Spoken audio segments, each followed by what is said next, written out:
Bonjour. Moi, je vais vous parler plutôt de la partie scientifique de l'œuvre, même si je vais revenir un peu sur ce qui a été dit précédemment dans les vidéos. J'aimerais attirer votre attention sur un certain nombre de points concernant Maria Valtorta et le contenu de l'œuvre.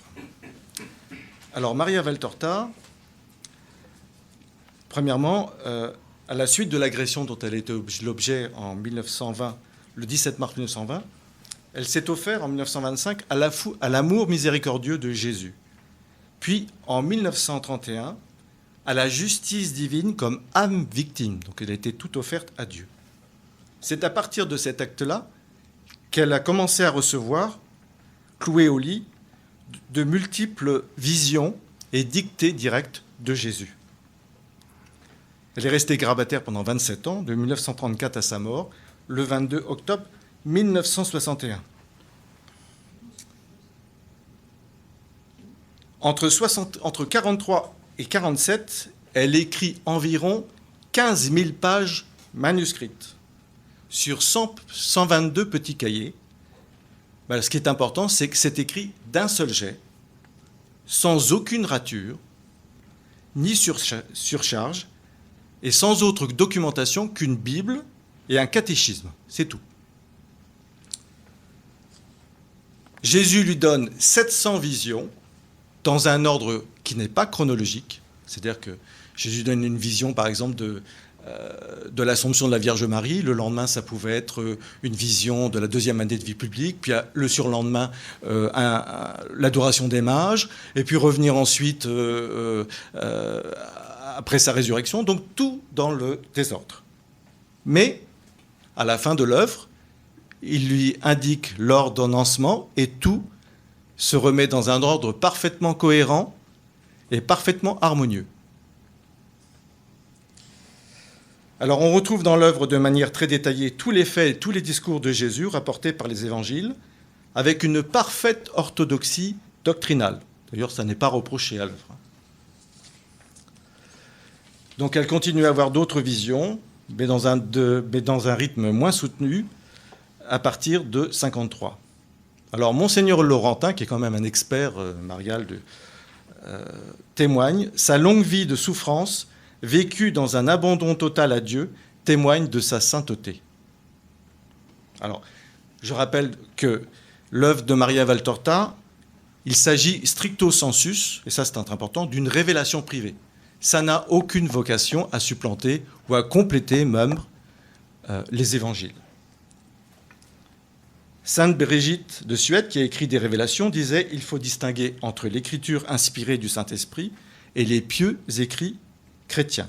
Seuls les évangiles canonisés par l'Église sont dictés par la science divine. » Donc, l'œuvre de Maria Valtorta, pour notre temps, qui est un don de Dieu, n'a qu'une seule vocation, illustrer les évangiles, les mettre dans leur contexte.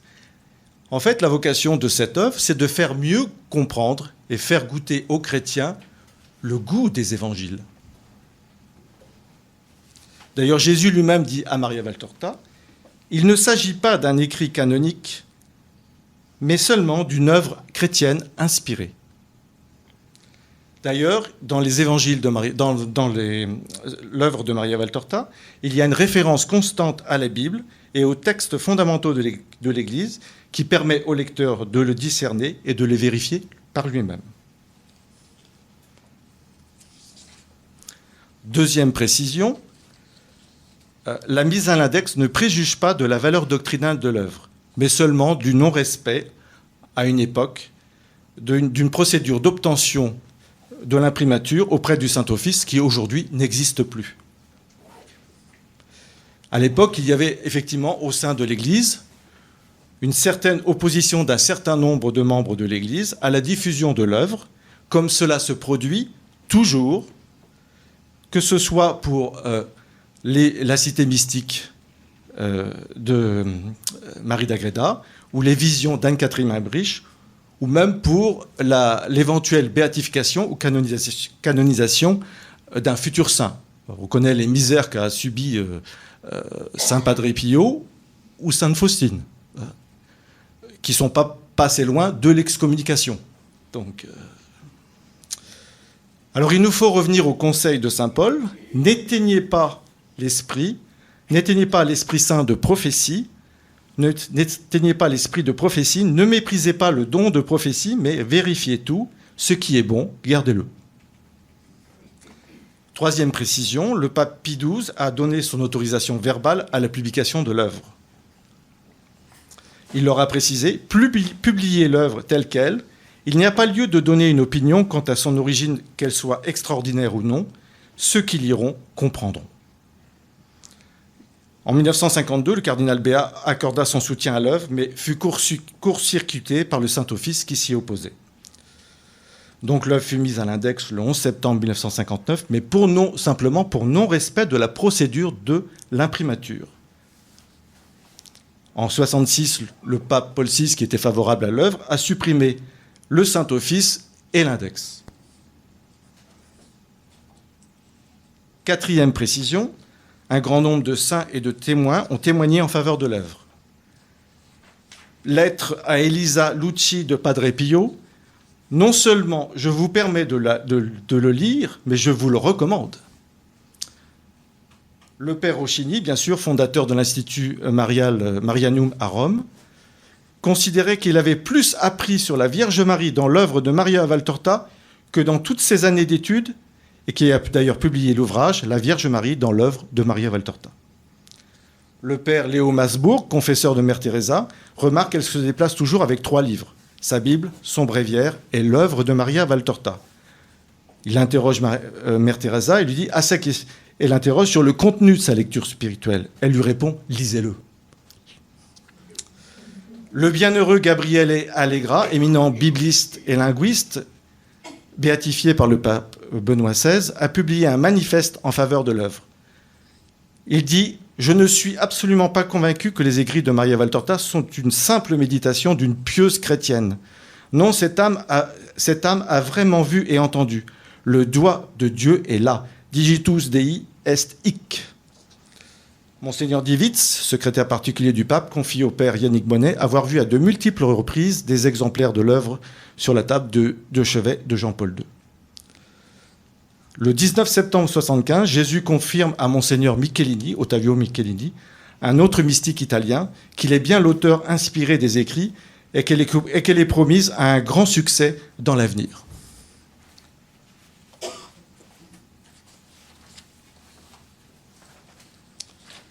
Le 22 mai 1978, mère Maria Inès du Saint-Sacrement, une Mexicaine fondatrice de congrégation, depuis lors béatifiée par Benoît XVI, écrit à l'éditeur qu'elle est friande de l'œuvre, qui était devenue l'une des plus belles sources de lecture spirituelle.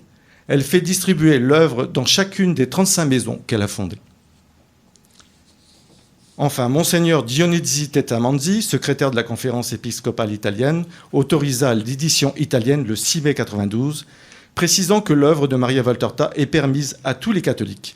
Cette autorisation officielle mettant fin à une situation qui avait troublé bien des fidèles pendant un quart de siècle, à la seule condition, évidemment, de préciser qu'il s'agit d'une œuvre littéraire et n'ayant pas un caractère surnaturel. Le 13 février 2002, Monseigneur Roman Danilak, un évêque canadien de l'Église grecque catholique ukrainienne de Toronto, donne son nihil obstat et son imprimature à l'œuvre, et également à un site internet publiant l'œuvre de Maria Valtorta.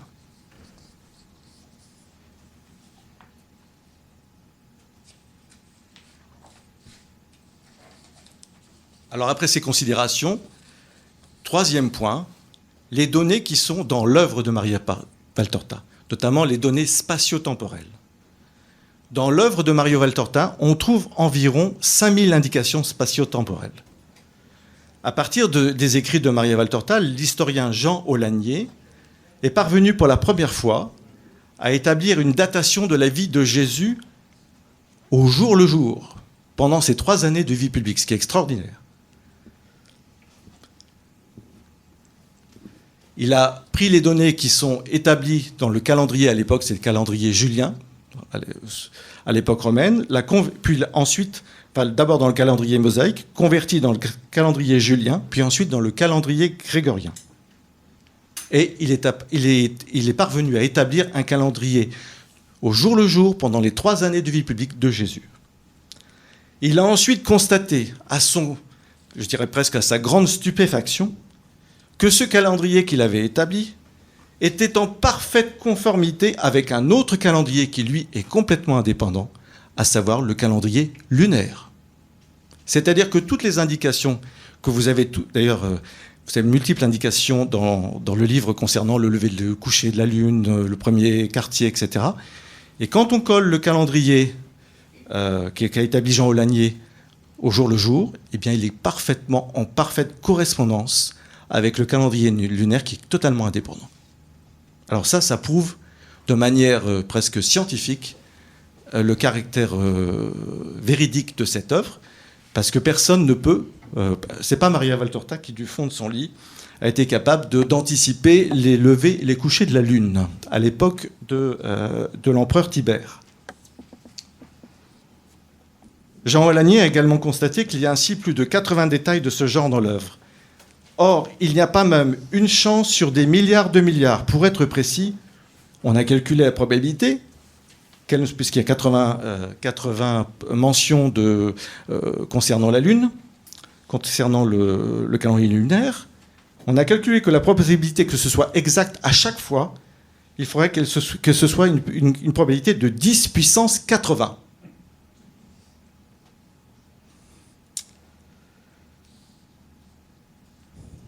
Alors, ces indications ont permis une chose assez stupéfiante, c'est de préciser la date exacte de la naissance et de la mort de Jésus, ainsi que la date de la mort d'Hérode. Alors, les indications permettent en effet de situer la naissance de Jésus en décembre -5, l'adoration des Mages en octobre -4, puis la fuite en Égypte en novembre -4, et le massacre des Saints Innocents en décembre -4, ce qui implique une mort d'Hérode le 26 janvier -1, et non, comme on le croyait précédemment, et beaucoup d'exégètes le croyaient, en mars -4.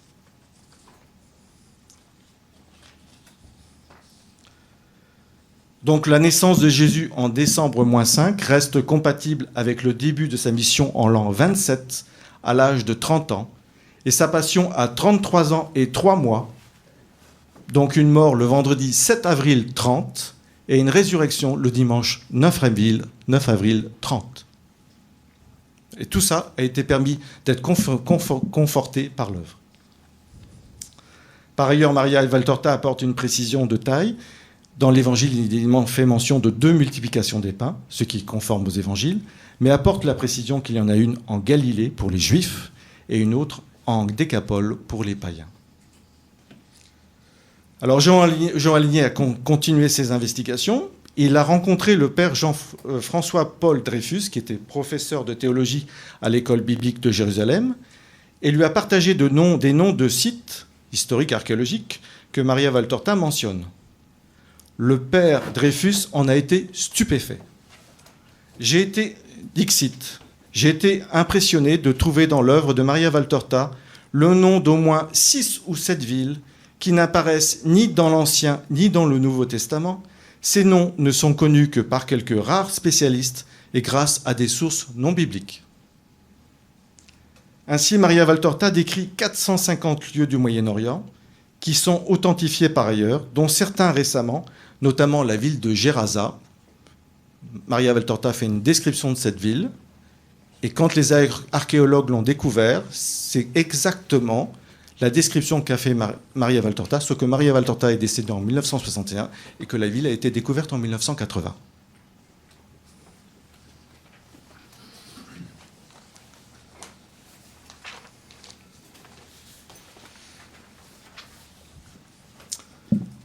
« 450 sites donc sont décrits dans l'œuvre, dont certains très peu connus comme Abel Mine, Bethléchi, Doko, les Amdam, Paléo Castro, et qui sont effectivement des lieux réels parfaitement identifiés, mais qui auraient l'imagination d'inventer une ville comme Paléo Castro. C'est vraiment étonnant. Maria Valtorta décrit par exemple la synagogue de Korozine. Vous savez, il y a 3 villes trois villes du bord du lac, c'est Capharnaüm, Chorazin et Bethsaïde. Vous savez, c'est les trois villes que Jésus maudit, c'est peut-être pas le terme, mais malheur à ces villes-là. D'ailleurs, elles n'existent plus, ce sont des sites archéologiques maintenant. Et donc, Maria Valtorta décrit la synagogue de Chorazin et dit qu'elle est noire. Or, il faut attendre des fouilles archéologiques dans les années 70 du site pour découvrir que les fondations de cette synagogue sont en basalte. De couleur noire, bien sûr. Alors, les sites de Bethsaïda, Chorazin et Capharnaüm ont été mal situés pendant des siècles. Or, Maria Valtorta décrit Chorazin au sommet d'une colline ainsi qu'une synagogue. Tout cela a été confirmé par les archéologues. Il en est de même pour Capharnaüm.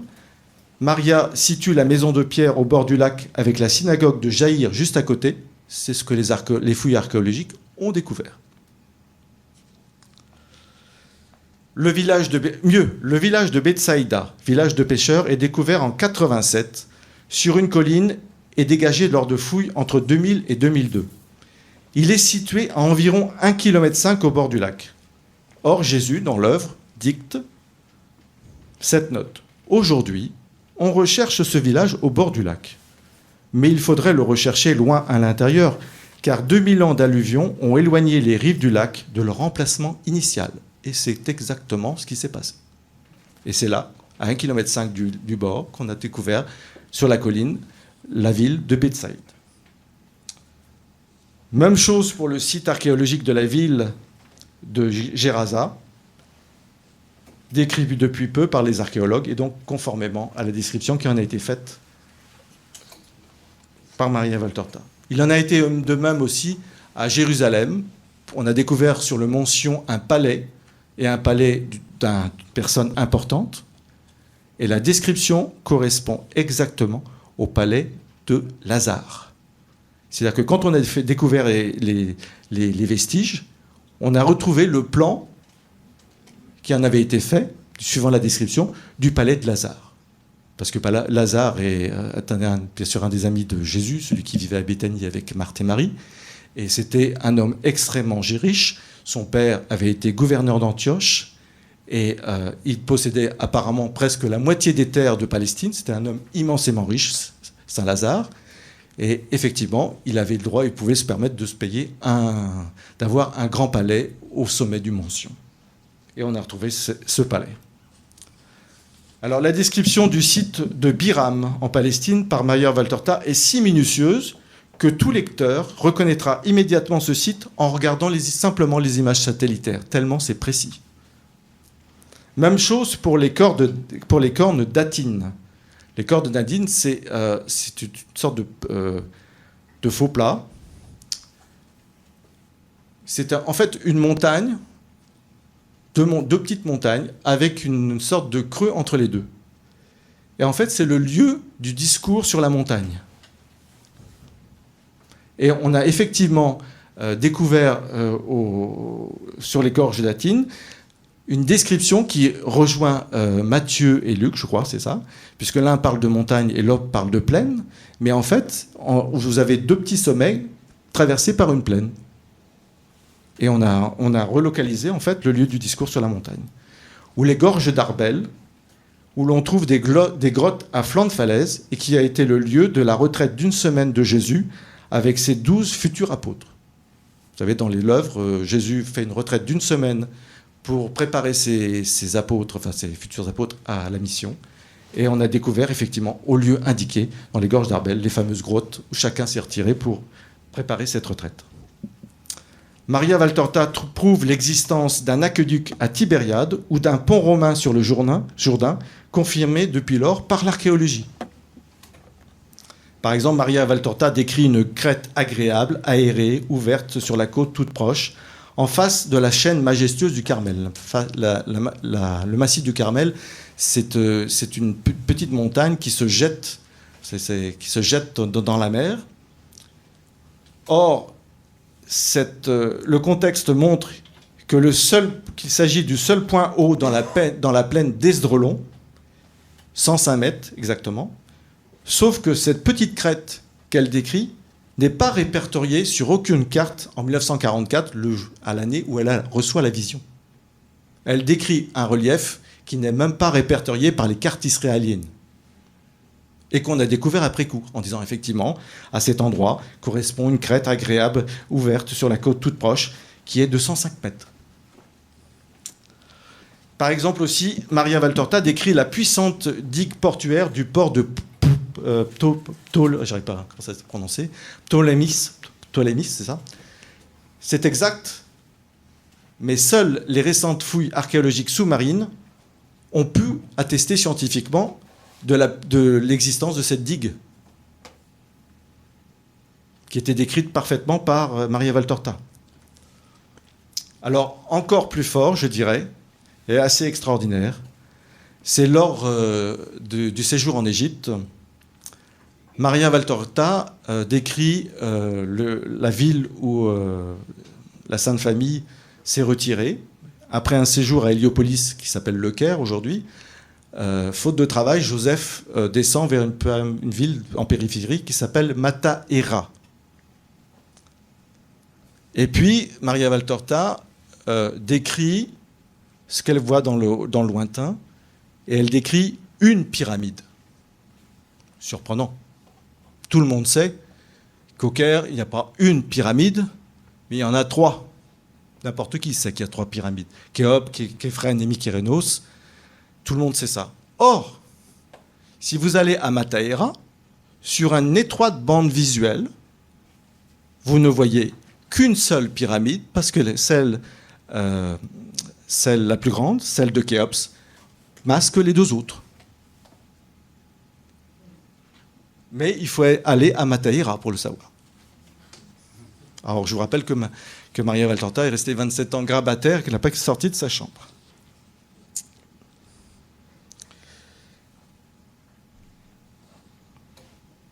Alors donc, je vous disais, le lieu du discours sur la montagne est identifié aujourd'hui comme le lieu des cordes d'Atine, qui est à la fois une montagne et un plateau, ce qui permet enfin de réconcilier l'évangile de Matthieu et de Luc qui parlent d'une plaine et d'une montagne. Au cours de la première année de vie publique, Jésus monte sur une montagne qui découvre un large panorama. Jésus décrit les lieux historiques qu'il voit et les commente en lien avec l'Écriture sainte, donc tout ce qui s'est passé dans le passé dans l'Ancien Testament. Or, les lieux décrits ne peuvent être observés que d'un lieu qui s'appelle le Tel Es Safi, une colline de 410 mètres à 1 km de Beth Jimal, dont les fouilles archéologiques réalisées en 2001 ont confirmé exactement la description et permis notamment d'un point de vue archéologique et scientifique de relocaliser un certain nombre d'autres sites qui sont décrits par Jésus mais qui avaient été mal situés par les archéologues. Vous voyez, Jésus décrit, là il y a ça, il y a ça, il y a ça, à l'ouest vous trouvez ça. Et cette description aide les archéologues, à partir des fouilles qui ont été faites sur le site, à repérer tous les autres. Alors, mieux, Maria Valtorta décrit ainsi la ville antique d'Antioche, mieux que ne saurait le faire un archéologue érudit et spécialiste, à tel point qu'on pourrait se demander, Maria Valtorta a-t-elle visité Antioche ? Voilà pour les données archéologiques. Ensuite, les données sur la faune et la flore. Maria Valtorta décrit plus de 150 plantes, plus de 200 espèces animales et plus de 50 espèces minérales. Elle cite le figuier, la vigne, mais aussi l'olivier, l'amandier, le térébinthe, le seigle et l'avoine, qui ne sont pas mentionnés pourtant dans la Bible, mais dont la culture est attestée à l'époque, mais n'évoque pas, ne tombe pas dans le piège du riz, dont la culture est pratiquée en Palestine seulement à partir du XVIIe siècle. Maria Valtorta décrit Jésus à l'approche de Césarée, passant sur un pont au-dessus d'une rivière peuplée de crocodiles. Étonnant quand même. Hein. On est habitué aux crocodiles en Égypte, mais pas vraiment en Palestine.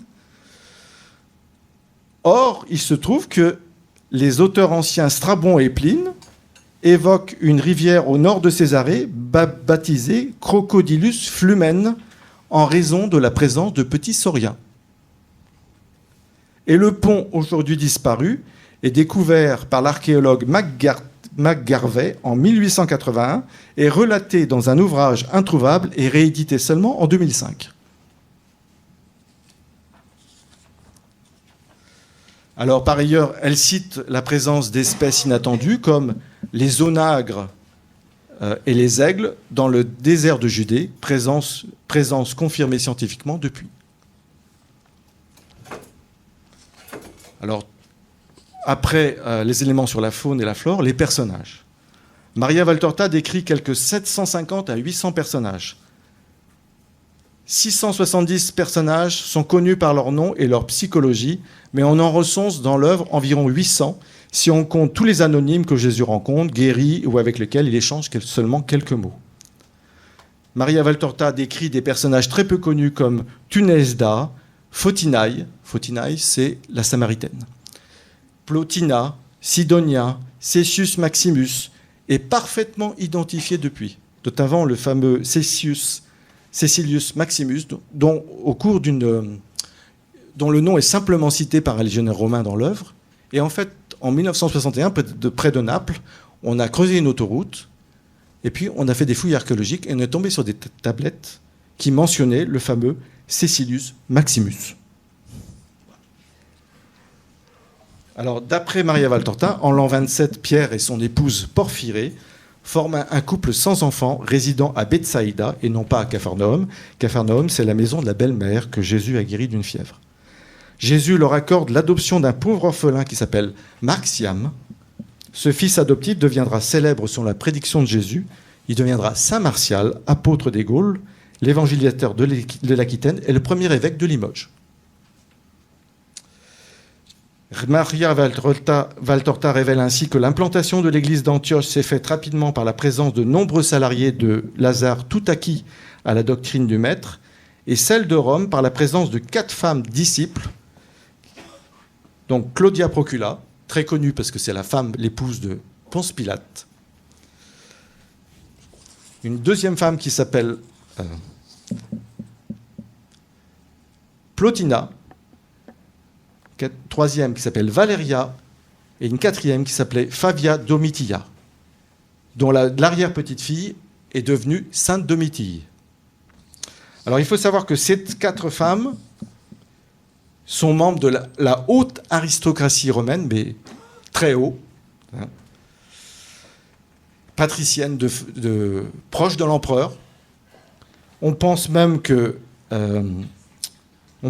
et on a échafaudé l'hypothèse, maintenant les historiens se penchent sur la question, mais ils pensent que la longévité du poste de Ponce Pilate, il est resté procurateur très longtemps, malgré de nombreuses critiques de ses contemporains, et puis même postérieurement à sa mort, puisqu'on pense qu'il s'est donné la mort.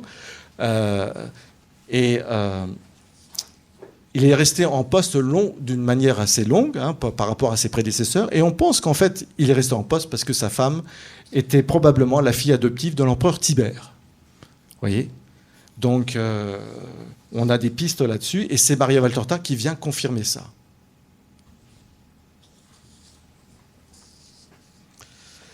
Alors, ces 4 femmes ont eu un rôle éminent dans l'implantation et la protection et le développement de l'Église à Rome. Parce qu'elles étaient membres de la haute aristocratie, elles ont été à même d'aider, de protéger, d'accompagner les premiers martyrs, etc., par leurs biens.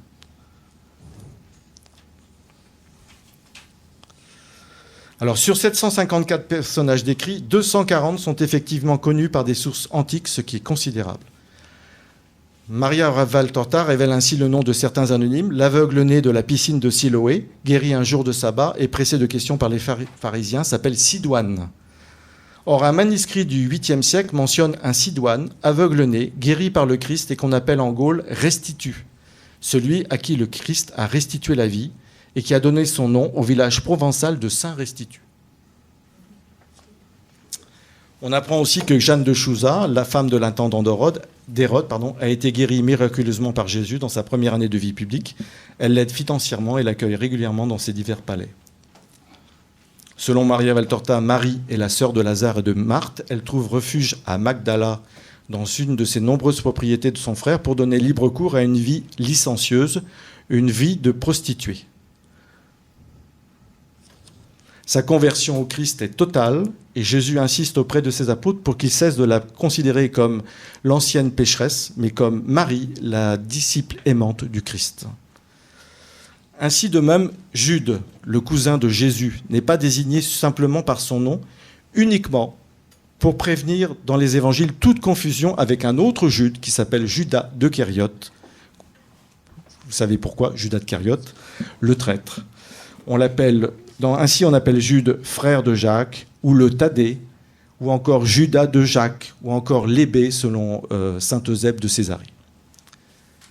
Les 72 disciples sont cités, mais Marianne Valtorta ne donne pas de liste exhaustive de ce groupe. On en connaît certains comme Luc bien sûr, mais l'analyse fait ressortir de 40 à 50 personnages faisant partie de ses disciples de la première heure, auxquels il faut adjoindre le groupe des bergers de la Nativité et leurs familles, que Jésus va rechercher 30 ans plus tard. On arrive ainsi avec ce décompte aisément à 72 disciples.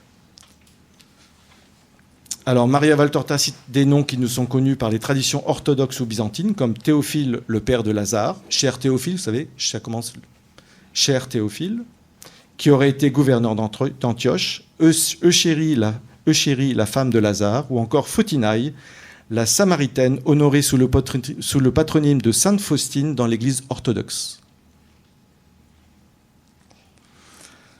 Alors, ensuite, inexactitude et exactitude scientifique.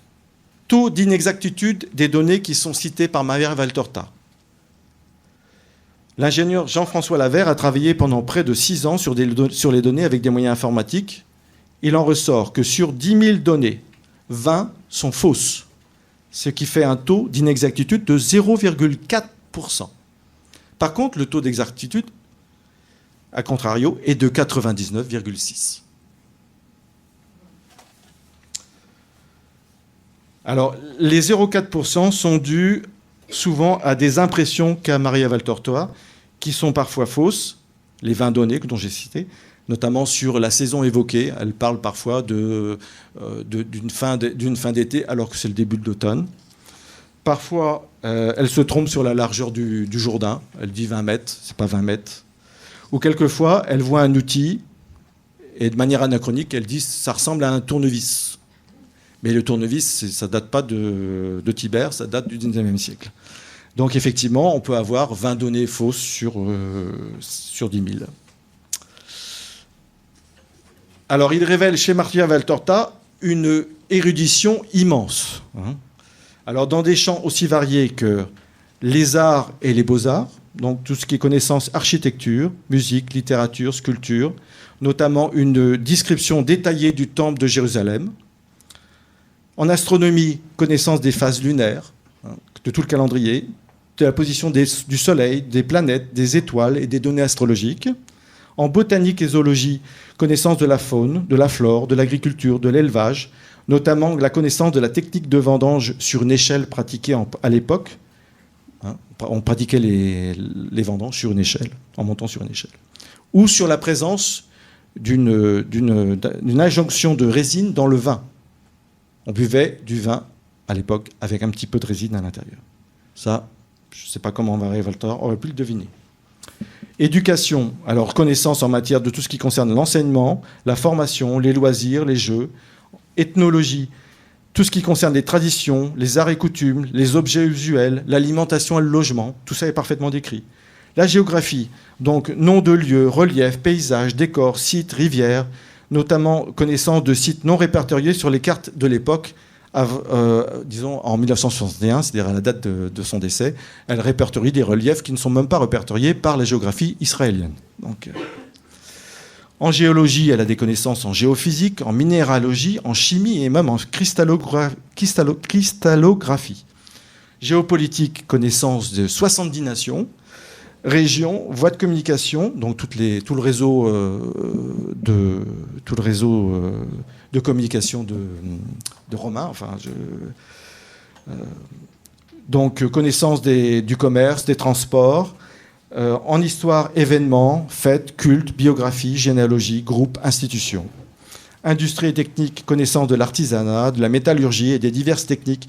Par exemple, un jour, Jésus répare, puisqu'il est charpentier, répare un soc de charrue, enfin une charrue en l'occurrence, pas un choc, parce que ça c'est à notre époque, une charrue. Et donc elle décrit comment était une charrue au 1er siècle. Et on a découvert, bien sûr, on a retrouvé des documents et on a même découvert peut-être Et sa description est parfaitement conforme avec une charrue du 1er siècle. Voilà. Et Jésus décrit comment il répare cette charrue. Ou notamment la technique qui est importante, pour nous ça semble évident, maintenant on appuie sur un bouton, je ne sais pas quoi, l'allumage d'un feu. À l'époque, on allumait un feu avec de l'amadou et un briquet en silex que l'on frappait sur du fer pour provoquer une étincelle. Donc ça, c'est parfaitement décrit et c'est parfaitement conforme à ce qui se pratiquait à l'époque. Ça, Maria Valtorta n'a pas pu l'inventer non plus. Alors, tout ce qui concerne la météorologie, les saisons, parfaite connaissance des saisons, du climat, des températures, des séismes, des inondations ou des cycles de végétation. Métrologie, alors ça c'est encore plus surprenant, une parfaite connaissance de tout ce qui était unité de longueur, poids et mesure de l'époque. Et encore plus fort, tout ce qui concerne les monnaies, donc pièces romaines, connaissance de l'équivalence des pièces romaines, grecques, juives, moyen-orientales et valeurs exactes respectives, qu'elles soient en argent ou en or. Alors que c'est un véritable casse-tête actuellement pour un certain nombre de chercheurs de savoir qu'est-ce qu'un talent d'or pouvait bien valoir en denier ou en didrachme ou en statère d'or ou en auréus ou en toutes les monnaies, parce qu'il y avait une diversité de monnaies, vous pensez bien, entre les monnaies qui étaient payées par le temple, pensez bien que les Juifs n'acceptaient pas les pièces païennes, donc il fallait que ça soit payé en cycles, qui sont des monnaies juives. Et puis il y avait aussi des monnaies grecques qui étaient en cours, qui étaient en circulation. Puis il y avait des monnaies romaines, mais en argent et en or. Et tout ça avait un système d'équivalence. Et Maria Valtorta est capable de décrire toute cette équivalence, alors que les chercheurs ne sont pas capables. Alors les voyages, moyens de transport, distance parcourue, vitesse et déplacement, que ce soit à pied, à cheval, à dos d'âne ou de mulet, en litière, en char, en barque ou en bateau. Voilà, sacré. Tout ce qui est religion et croyance, donc tout ce qui est pratique des divinités païennes, notamment description, il y a une description dans l'œuvre des déroulements des fêtes pour le dieu païen Cérès. Tout ce qui concerne les démons, les préceptes, les oracles, les superstitions, la description exacte des fêtes juives, la connaissance des rites de purification, tout ça, Maria Valtorta le décrit et c'est parfaitement conforme. En sciences sociales, donc tout ce qui est politique, droit, législation, justice, administration, affaires militaires, notamment, ce qui est assez extraordinaire, parce que c'est la seule qui a apporté cet élément d'information, la composition, l'organisation et la composition exacte du Sanhédrin, qui est de 70 membres et qui est l'organe de gouvernement juif. Et donc, elle cite, alors qu'on n'avait pas la liste et les chercheurs ne l'avaient pas, elle cite la liste parfois de manière phonétique, et on retrouve des grands rabbins, effectivement, qui ont été membres du Sanhédrin à l'époque de Jésus. Ensuite, tout ce qui concerne les statistiques, démographie, population, mortalité. Donc, vous voyez la masse d'érudition, la masse, ça embrasse quasiment tout le savoir humain. Alors, en résumé, une immense masse de connaissances contenues dans les livres, avec d'innombrables informations exactes dans la plupart des domaines du savoir humain. De nombreux faits rapportés totalement inconnus de son vivant, vérifiés depuis. Avec mention de dizaines de sites archéologiques inconnus à la date de sa mort, notamment Gerasa. Aucun anachronisme, sauf peut-être le tournevis qu'elle n'a pas su définir, mais c'est le seul cas. Aucun anachronisme et de nombreux pièges évités. Par exemple, elle ne parle en aucune façon du riz, de la pomme de terre, de la carotte ou de la tomate, qu'on aurait bien cité, mais qui n'existait pas à l'époque de Jésus. Une érudition sans emphase, restant toujours discrète et parfaitement intégrée au récit, avec 5000 détails spatio-temporels cohérents par rapport au calendrier juif et romain, en cohérence parfaite avec le calendrier des phases lunaires sur plus d'une centaine de cas, calendrier totalement indépendant.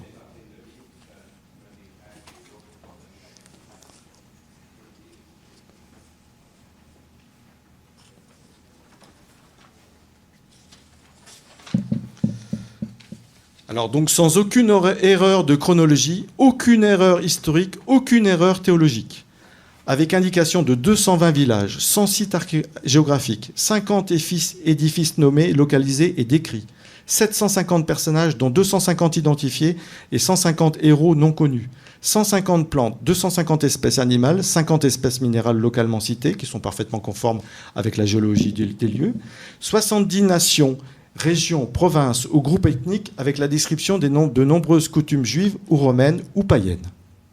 Voilà. Alors tout ça pour conclure qu'il n'existe rien de comparable dans la littérature mondiale. Pour Jean Lanier, c'est tout simplement une preuve à la Saint Thomas, pour notre monde qui a besoin de Saint Thomas. Alors pourquoi ce don de Dieu? Réponse de Jésus, c'est lié aux besoins du temps que nous vivons.